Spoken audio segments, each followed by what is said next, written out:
कई की राम राम। अमावस्या की कहानी। आज अगहन अमावस्या है, उसकी व्रत कथा। जय श्री कृष्णा। आज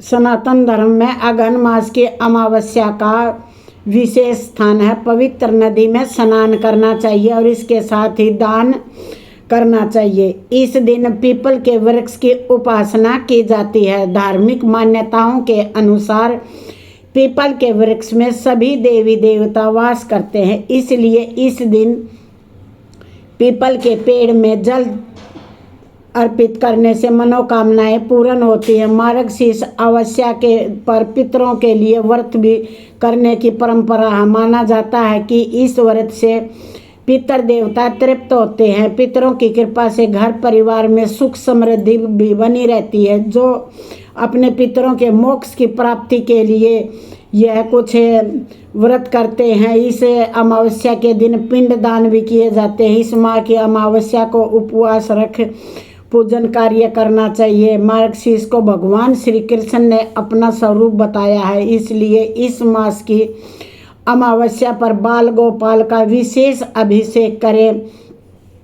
और इस अगहन मास की अमावस्या की कथा आपको मैं इस प्रकार सुनाती हूँ। सुनना, ध्यान करना, शेयर करना न भूलें। एक पौराणिक कथा के अनुसार एक साहूकार के 7 बेटे थे और 7 बहुओं के साथ एक बेटी भी थी। साहूकार के घर हर रोज एक जोगी आता था, जिसे साहूकार की बहू भिक्षा देती थी और वह भिक्षा नहीं लेता था। कहता था, तेरे भाग्य में सुहाग की जगह दुहाग है लिखा है।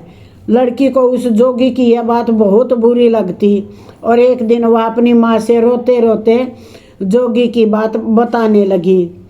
तब सारी बात सुनकर माँ कहती है कि कल जब जोगी आएगा तब मैं सुनती हूँ कि वह कन्या को क्या कहता और क्यों कहता। अगले दिन फिर जोगी आता है तो साहूकारनी छिप कर बैठ जाती है और लड़की को भिक्षा देने भेजती है।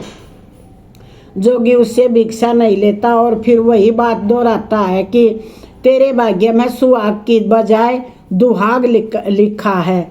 लड़की की माँ बाहर निकल कर आती है और जोगी से कहती है कि एक तो हम तुम्हें भिक्षा देते हैं और तू हमें गाली देता है। जोगी कहता है कि मैं गाली नहीं दे रहा, जो बात सच्चे है मैं वही बता रहा हूँ, सत्य बात वही। सारी बातें सुनने पर लड़की की माँ कहती है कि जब तुझे सारी बात का पता है तो इससे बचने का उपाय भी पता होगा आपको। आप तो सिद्ध जोगी लगते हो। जोगी कहता है कि 7 समंदर पार एक धोबन रहती है जिसका नाम सोना है। वह अमावस्या का व्रत करती है। अगर वह आकर इसे फल दे दे तब इसका दुहाग टल जाएगा, अन्यथा विवाह के समय सर्प के काटने से इसके पति की मृत्यु हो जाएगी। सारी बात सुनकर माँ रोने लगी और सोना धोबन की तलाश में निकल गई। चलते चलते रास्ते में तेज धूप पड़ रही थी, जिससे बचने के लिए एक पीपल के वृक्ष के नीचे बैठ गई। तो उसी वृक्ष पर एक गरुड़ के बच्चे अपने घोंसले में थे। एक सांप आया और गरुड़ के बच्चे को खाने के लिए लपका और साहूकारनी ने उस सांप को मारकर बच्चों की रक्षा की।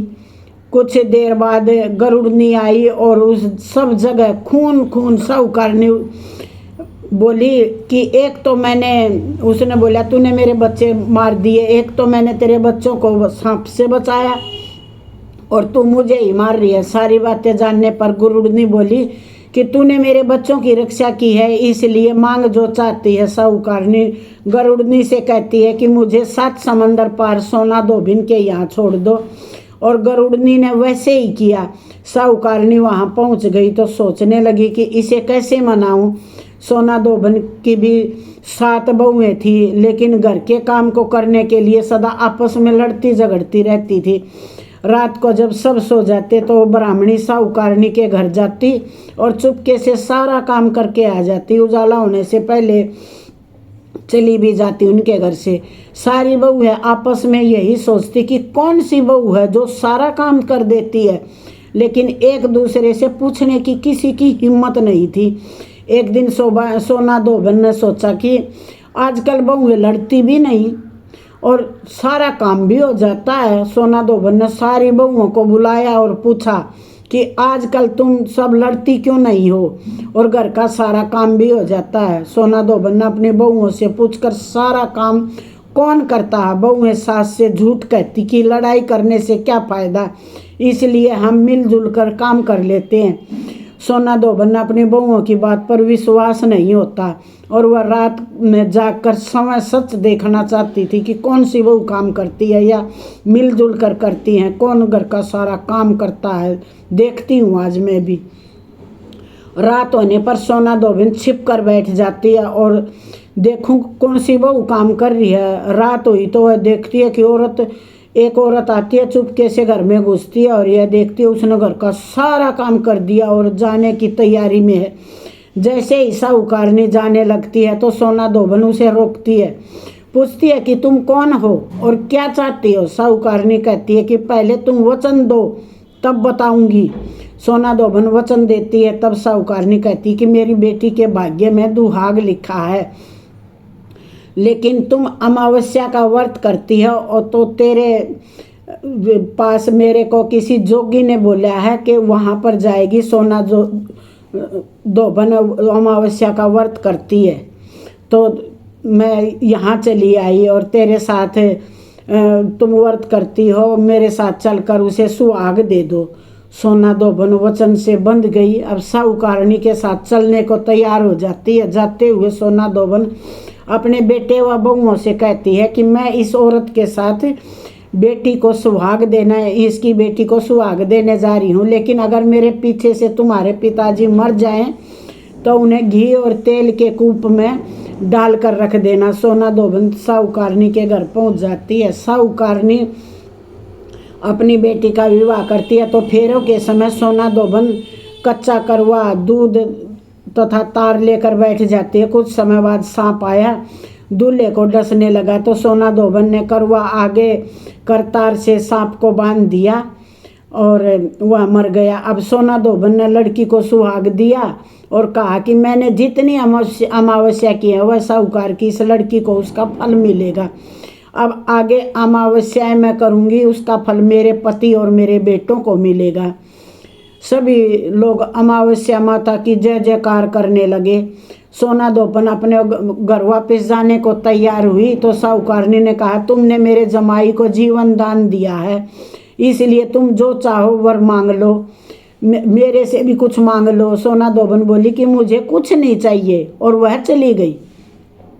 रास्ते में चलते हुए फिर से अमावस्या आ गई। उसने पीपल के पेड़ के नीचे बैठकर कहानी कही। व्रत रखा, पीपल के पेड़ के 108 बार परिक्रमा की। पीपल के पेड़ की पूजा के बाद वह घर जाती है तो देखती उसका पति मरा पड़ा है। अब रास्ते में जो अमावस्या ने उसने कही थी उसका फल अपने पति को दे दिया, जिसके प्रभाव से वह पुनः जीवित हो गया। सब कहने लगे कि तूने ऐसा क्या किया जो पति जिंदा हो गया। वह कहती कि मैंने तो ऐसा कुछ भी नहीं किया, बस रास्ते में अमावस्या तिथि आ गई थी जिसका मैंने व्रत किया। कहानी कही, पीपल के वृक्ष की 108 परिक्रमा की और सारी नगरी में तब ढिंढोरा पिटवा दिया कि हर कोई अमावस्या का व्रत करेगा, पूजा करेगा, कहानी कहेगा, पीपल के पेड़ की 108 परिक्रमा देगा। हे अमावस्या माता, जैसा साहूकार की बेटी को सुहाग दिया ऐसा सबको दे। अमावस्या मैया की जय। दो कहानी कहते हैं। दूसरी कथा सुनाती हूँ। पौराणिक कथा के अनुसार एक गांव में सास और बहू अकेले रहते थे और उनका बेटा विदेश में कमाने के लिए गया हुआ था। सास और बहू बहुत प्रेम से रहते थे, दोनों एक दूसरे की देखभाल करते थे। एक दिन बहू ने खाना नहीं खाया, तब सास बहू से पूछने लगी कि बेटा आज तुमने खाना क्यों नहीं खाया। तब बहू कहने लगी, सासू माँ आज मेरा अमावस्या माता का व्रत है, इसलिए मैंने खाना नहीं खाया। तब सास ने कहा, बहू यह व्रत क्या होता है, इस व्रत को करने से क्या फल मिलता है, मुझे भी इसे समझा दो। तब बहू कहने लगी, सासू माँ, अमावस्या माता का व्रत करने से बहुत ज़्यादा पुण्य मिलता है, घर में अन्न धन भरा रहता है, सुख शांति बनी रहती है और अटल सुहाग मिलता है तथा पुत्र की प्राप्ति होती है। इस तरह 3 पुनौती अमावस माता का व्रत भी रखा जाता है। इस व्रत में हर वर्ष अलग अलग खाना खाया जाता है और विष्णु भगवान के मंदिर में चढ़ाया जाता है या फिर किसी ब्राह्मण को दान दक्षिणा दी जाती है। इस व्रत से पहले साल शक्कर घी चावल से बना खाना खाया जाता है। पहले साल व्रत पूर्ण होने के बाद 1.25 किलो चावल, 1 कटोरी घी, 1 कटोरी शक्कर किसी ब्राह्मण देवता को दान में दिया जाता है। दूसरे साल जो घी शक्कर बना खाना खाया जाता है। इसी तरह दूसरे साल का व्रत पूर्ण हो जाए तब 1.25 किलो जो, 1 कटोरी घी, 1 किलो शक्कर, 1 कटोरी शक्कर किसी मंदिर में चढ़ाया जाता है या किसी ब्राह्मण को दान में दिया जाता है। तीसरे साल गुड़, तिल और घी से बने व्यंजन खाने चाहिए। जब तीसरे साल का व्रत पूर्ण हो जाए तब 0.5 किलो तिल, गुड़ और 1 कटोरी घी किसी मंदिर में चढ़ाया जाता है या ब्राह्मण को दान दिया जाता है। सासू माई से ही 3 पनौती अमावस्या कहा जाता है। फिर बहू बताने लगी कि माँ जी, इस व्रत का संकल्प लेने के बाद इसे पूरा करना जरूरी होता है। अगर पूरा नहीं करते तब घर परिवार में झगड़ा व अशांति हो जाती है। तब सासू माँ कहने लगी, बहू मेरी तो उम्र हो गई, लेकिन तुम यह व्रत जरूर करना। तब बहू यह व्रत करना आरंभ कर देती है। एक दिन बहू ने किसी के कहने पर गेहूं की बनी रोटी खा ली और अमावस्या माता इससे नाराज हो गई इस बात से कि इसने गेहूं की रोटी खा ली।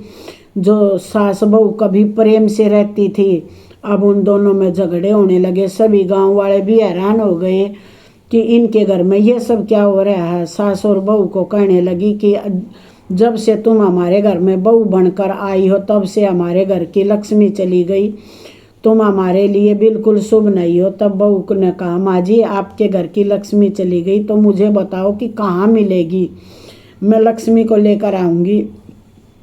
तब सासू माँ कहने लगी, बहू, लक्ष्मी तुम्हें समुद्र के बीच में विष्णु भगवान के पैर दबाते हुए मिलेगी। तब बहू यह कहकर चली जाती है कि माँ जी, अब तो लक्ष्मी जी को लेकर ही वापस आऊँगी, तो मैंने इस घर में पैर रखूँगी नहीं। ऐसा कहकर लक्ष्मी की खोज में चली गई बहू। जब बहू लक्ष्मी की खोज के लिए निकली तो बीच रास्ते में गाय मिल गई। गाय बहू से पूछने लगी, आप कहाँ जा रही हो बेटी? तब बहू कहने लगी, गाय माता, मेरी सास कहती है कि मेरे आने से घर में अन्न धन की कमी हो गई और उनके घर से लक्ष्मी चली गई, तो लक्ष्मी जी को लेने जा रही हूँ। तब गाय माता कहने लगी, बेटी, अगर तुम जा रही हो तो भगवान से मेरे बारे में भी पूछ लेना। तब बहू गाय माता को बहू कहने लगी, ठीक है माँ जी, आपके बारे में भी गौ माता पूछ लूँगी। तब गौ माता कहने लगी, जब मेरा बछड़ा होता है तो वह मर जाता है, जिंदा नहीं रहता। तुम लक्ष्मी जी से पूछ लेना कि आखिरकार मेरे साथ ऐसा क्यों हो रहा है, मैंने ऐसे कौन से कर्म किए हैं जिसकी सज़ा मुझे मिल रही है। तब बहू कहने लगी, गाय माता, मैं आपके बारे में ज़रूर पूछ लूँगी। ऐसा कहकर बहू आगे बढ़ गई। जब आगे बढ़ी तो रास्ते में उसे एक घोड़ी मिली जिसे के गले में घंटी बंधी हुई थी। घोड़ी ने भी कहा, बेटी, तुम मेरे दुख का निवारण लक्ष्मी जी से पूछ लेना। तब बहू कहने लगी, मैं ज़रूर पूछ लूँगी। ऐसा कहकर बहू आगे बढ़ गई। आगे जाती है, बहू को एक अंधा बहरा बुजुर्ग मिलता है। उसने भी बहू को अपनी समस्या का निवारण पूछने के लिए कह दिया। तब बहू की समस्या भी भगवान से पूछने का कहकर आगे बढ़ गई। उसकी भी समस्या पूछ ली। बुजुर्ग के आगे जाते बहू को एक बूढ़ी औरत मिली जो कि हाथ और पैर से अपाहिज थी। उसने भी बहू से कहा, बेटी, जब तुम भगवान से मिलो तो उनसे पूछना कि आखिरकार मैं अपाहिज क्यों हो गई, मैंने ऐसे कौन से कर्म किए। तो उसकी समस्या पूछने के लिए तैयार हो गई। फिर आगे बढ़ गई। आगे जाते हुए बहुत ज़्यादा थक गई और एक आम के पेड़ के नीचे बैठ गई। आम का पेड़ बड़ा खुश होकर बहू से पूछने लगा, बेटी, तुम कहाँ से आई हो और कहाँ जा रही हो? तब बहू कहने लगी, मैं लक्ष्मी जी को लेने जा रही हूँ। तब पेड़ ने अपनी समस्या भगवान से पूछने के लिए कहने लगा, मेरे पेड़ पर लगे आम खट्टे ही क्यों होते हैं? इस बारे में बहू रानी भगवान से ज़रूर पूछ कर आना। तब बहू पेड़ की समस्या लेकर आगे बढ़ गई। तब पेड़ की समस्या लेकर आगे बढ़ी। तब दूर जाने पर बहू को एक तलाई मिली। वह बहू से कहने लगी, बहू तुम भगवान से पूछना, मेरी तलाई का पानी इतना मैला क्यों हो गया? कोई भी यहाँ आकर पानी नहीं पीता। तब बहू कहने लगी, ज़रूर पूछ लूँगी। ऐसा कहकर बहू आगे बढ़ गई और वह चलते चलते जंगल में बहुत ज़्यादा थक गई। उसे भूख भी लगी, खाने को कुछ नहीं मिला। वह भूख और प्यास से बेचैन हो गई। तब जंगल में वो बेहोश हो गई। उस समय भगवान श्री हरि और माता लक्ष्मी घूमते हुए उधर से जा रहे थे। तब माता लक्ष्मी विष्णु भगवान से कहने लगी, हे नाथ, यह तो बहुत बड़ी भक्त है, आप इसके दुख का निवारण कीजिए। तब भगवान श्री हरि कहते हैं, इस संसार में तो बहुत से जीव दुखी हैं, सभी अपने अपने कर्मों का फल भोग रहे हैं, मैं किस किस के दुख का निवारण करूं? तब माता लक्ष्मी भगवान श्री हरि से विनती करने लगी, कहने लगी कि यह भूखी प्यासी है, अगर ऐसे में जंगल में छोड़ दिया जाए तो जंगल के जानवर इसे मार डालेंगे। माता लक्ष्मी की बात सुनकर भगवान श्री हरि साधु के भेष में बहू के पास गए और उसमें आए तो उनसे पूछने लगे, तुम यहाँ क्यों आई हो और कहाँ जा रही हो? तब बहू ने सारी बात बता दी। उसकी बात सुनकर श्री हरि माता लक्ष्मी प्रकट हो गई और उसके साथ अमावस्या माता भी प्रकट हो गई। बहू यह सब देखकर उनके चरणों में गिर गई और कहने लगी, तब अमावस्या माता बहू से कहने लगी, तूने मेरे व्रत को खंडित किया, इसकी सज़ा तुझे मिलेगी, लेकिन अब मैं क्षमा करती हूँ, तुम घर जाओ, तुम्हारा घर अन्न और धन से भर जाएगा, तुम्हारा घर सुंदर महल में बदल जाएगा, तुम्हारी सभी मनोकामनाएं पूर्ण हो जाएंगी। यह सब होने के पश्चात बहू रास्ते में जो जो भी मिला था उन सब के दुखों के निवारण के लिए विनती की। तब भगवान श्री हरि कहने लगे, गाय ने भी अपना दूध किसी को और को नहीं पिलाया, इस कारण बछड़े जिंदा नहीं रहते थे, तुम उसका दूध पी लेना, फिर उसके बाद बछड़े जिंदा रहने लग जाएंगे। उसके बाद घोड़ी पिछले जन्म में आटा पीसने वाली महिला थी, वह किसी को आटा पीस कर नहीं देती थी, इसलिए उसके गले में चक्की के पाट बंधे हुए हैं, तुम उसके पाट खोल देना, वह बिल्कुल ठीक हो जाएगी। और वह बुजुर्ग भगवान के मंदिर में नहीं गया कभी, उसने भगवान के भजन सुने कभी नहीं सुने, तुम उसे जाकर मंदिर के दर्शन करवाना और उन्हें भगवान के भजन सुनाना, तो वह ठीक हो जाएगा। अपाहिज महिला ने कभी जवानी में दान पुण्य नहीं किया, तो उसे भी दान पुण्य ना करने की सज़ा मिली हुई है, तुम उससे कुछ दान करवा देना और उसकी विकलांगता दूर हो जाएगी। यह आम का पेड़ तो उसने कभी पेड़ के आम किसी बच्चे को खाने नहीं दिए, इस कारण उसके सभी आम खट्टे हो गए। अब तुम पेड़ का आम खा लेना और उसके बाद पेड़ के आम मीठे हो जाएंगे। तलाई का पानी पिछले जन्म में देवरानी जेठानी थी, इसलिए वह हमेशा लड़ाई झगड़ा करती रहती थी, इसलिए उसका पानी मैला है, तुम उसका पानी पी लेना तो वह तलाई शुद्ध हो जाएगी, फिर लोग वहाँ आकर पानी पीने लगेंगे। इस प्रकार बहू ने भगवान श्री हरि माता लक्ष्मी अमावस्या माता को प्रणाम किया, धन्यवाद किया, अपने घर लौटने को तैयार हुई। रास्ते में जो जो भी मिला उन सभी की समस्या भगवान के अनुसार दूर होती चली गई।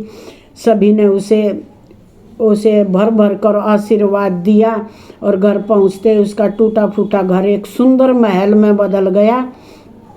उसके घर में अन्न धन के भंडार भर गए। अब बहू ने सास से कहा, सासू माँ, आपने तो सच में कहा था कि मैं आपके लिए शुभ नहीं हूँ, मेरे जाने से आपके घर में लक्ष्मी आ गई, अब आप यहाँ रहें, मैं मरने जा रही हूँ। तब सास ने कहा, बेटी यह सब तुम्हारे अमावस माता के व्रत करने से हुआ है। इस प्रकार सास और बहू खुशी खुशी रहने लगी। और फिर एक दिन सास का बेटा विदेश से वापस लौट कर आया और घर में जब उसने खूब धन दौलत और धन के भंडार देखे तो उसकी माँ ने सारी बात बेटे को बता दी। इस प्रकार वह सभी लोग खुशी खुशी से रहने लगे। तीनों मिलकर अमावस माता का व्रत करने लगे। बोलिए अमावस्या माता की जय। कहने वाले को, उकारा भरने वाले को, सभी भक्तों को अमावस माता की कहानी सुनने वालों को सभी को आशीर्वाद मिले, धन धान्य के भंडार मिले। अमावस माता की जय।